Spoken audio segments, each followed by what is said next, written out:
Facebook. Why is he liking her status? Oh, I didn't like her in high school. Why is she liking my friend's status that she doesn't even know?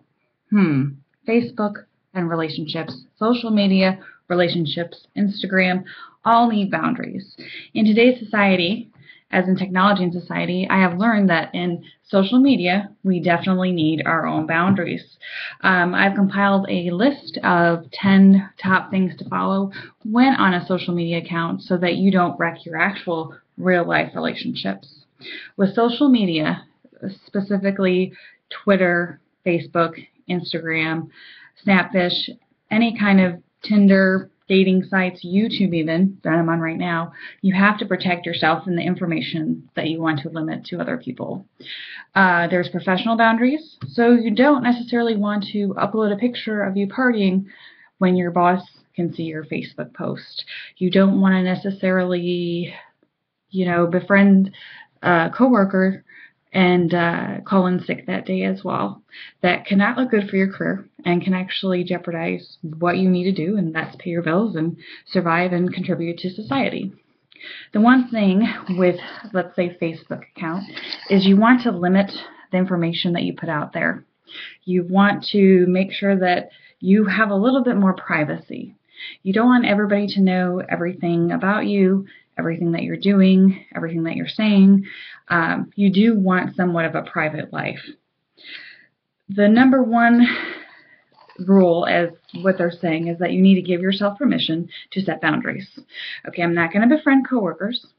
I'm not going to have anybody privy to my child's pictures or what's going on in my life unless they're true friends. Let's say you're going through a divorce. You don't want everybody and their mom, including your ex-mother-in-law, to see you bash your ex-husband. You don't want your children necessarily to see you put up inappropriate things, inappropriate pictures, things like that. It is family friendly. If you're a mom or dad or somebody is one of your friends or can see what you're doing, and you don't want to do that. So what can I put on there and what can I not? If you have a certain social media site and you want to like something or dislike something, that is fine. But just know everybody can see it. Saying no to certain people who are just maybe, I met you one time, but I'm going to let you see any intimate part of my life. You don't know these people from Adam. You could have been like, well, I remember you from this, from that, from there, and I'm going to just friend you on Facebook, and you have no idea, and all of a sudden you have 800 friends. Why do you have 800 friends? Do you really have 800 friends? Do they know everything about you? Do they know your life story? They're only going to see exactly what you let them know in order to see all your information. The second thing you need to consider is, why are you even on social media? Are you on social media so that you can feel good about yourself? Is that your way of having a self-identity?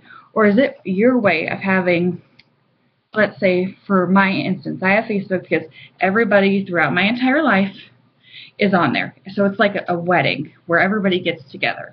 That's why social media is such a addiction, because you can see everybody that's ever been in your life on there, and they can see what you're doing. And hey, I'll catch up with you on Facebook. It's pretty much a common term these days. Are you wanting just to, share with friends and family? Are you wanting to try to make yourself famous? Are you attention seeking? Are you looking for approval? What's your purpose? Everyone needs to figure that out so they can set their boundaries. Always keep in touch with friends on a real life basis as well. If you are pretty much talking to somebody via Facebook but you will never go out to lunch with them, okay. I mean, you always want to keep that line of actual real life friendships the same. Facebook is not a good substitute for real relationships, and it's not healthy. The other point that I would have to say is that you need to limit your time on Facebook. You can go on Facebook and mindlessly troll for hours on hours. It's like a black hole. It can just totally encompass you, and you don't necessarily want that. The next thing you need to do is take things slow. Relationships online go very, very, very, very, very, very fast. You want to control the information that you give somebody. Let's say me and you both like well, let's say just a certain music group. And we get along just fine on that. But then we're best friends the next day. Take it slow. Ask for clarification if somebody writes a post. There's been a lot of Confederate flags and a lot of gay marriage things and snipers and military and anti-this and anti-American. If somebody offends you, ask for clarification. You know, what did you mean by that? Or is that right? Or is that correct? Or, huh? I don't understand what you were trying to say. Also, be honest about crossing the lines. If you said, sorry, I didn't mean to do that, delete your post. You know, someone might see it, someone might not. Just try to not be a total screw-up. The next thing you need to do is 3 strikes, you're out. If you really piss me off 3 times, I'm going to delete you or unfriend you or block you in that point. I don't need to see my boyfriend's ex-girlfriend posting nasty things to him, so I'm going to block her because I don't want to see her. I just do not want to see her.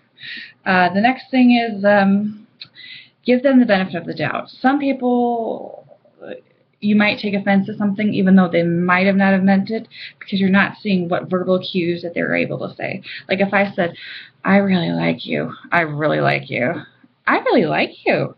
It just depends on how you're going to perceive that. On social media, you don't have that defining moment to look at somebody, so you really need to be careful with that. The next topic that I'd like to go over is honor your feelings and comfort. Know what your comfort level is, what you want to put out there. Don't ever feel uncomfortable, creepy, feel like you're being bullied, anything like that. And last but not least, online words are our worst enemies. You can type something in bold and offend somebody without even knowing it. People are very sensitive on social media, and you have to take that into consideration, as well as you need to realize that you might take things the wrong way as well. This is Carrie Weatherall. This is for Technology and Society. This is my senior seminar, and here's my learning contract number 10. Have a great day.